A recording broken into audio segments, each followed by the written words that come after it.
According to the largest study of risk factors for death in human history, a poor diet causes more death than anything. Cigarettes only kill about 8 million people a year, whereas humanity's diet kills millions more. What's the worst aspect of our diet? Processed meat, Twinkies, soda? No. The 5 deadliest things about our diet are inadequate fruit intake, not enough fruit, not enough whole grains, not enough vegetables, too much salt, and not enough nuts and seeds. Nuts should come as no surprise, since interventional trials have shown that eating nuts improves artery function, and arterial diseases like heart disease are among our leading killers.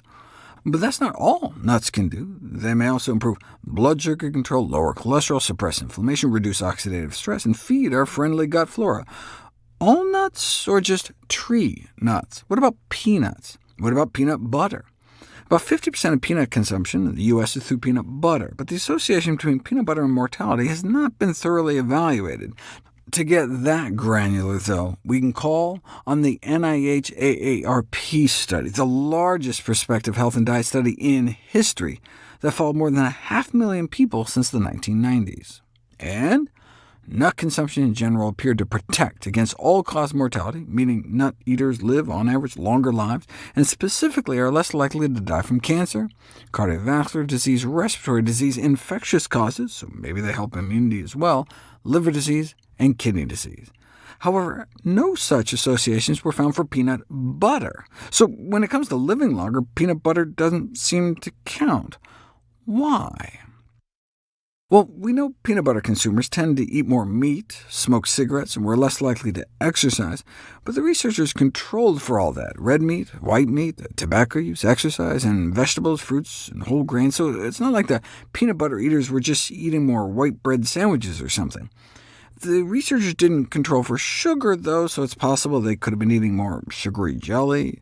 It could also be the processing that goes into making peanut butter, the added trans fat, oil, salt, and sugar.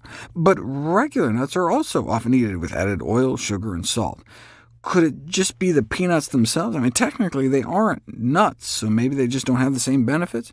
But no, a meta-analysis of all such studies found the same nut-like benefits for whole peanuts, just not peanut butter. Well, one thing missing from even no-salt, oil-free, sugar-free nut and seed butters is intact cellular structure. As I noted in How Not to Diet, no matter how well we chew whole or chopped nuts, some of the nutrients remain trapped in tiny particles that deliver a bounty of prebiotic goodness to our friendly flora. That makes me wonder if there would have been any difference between chunky and smooth peanut butter. In the meanwhile, there is compelling evidence to recommend the use of nuts, preferably raw nuts over salted or toasted, and whole or chopped nuts rather than nut butters at least 3 times a week in order to maximize our chances of living longer and healthier lives.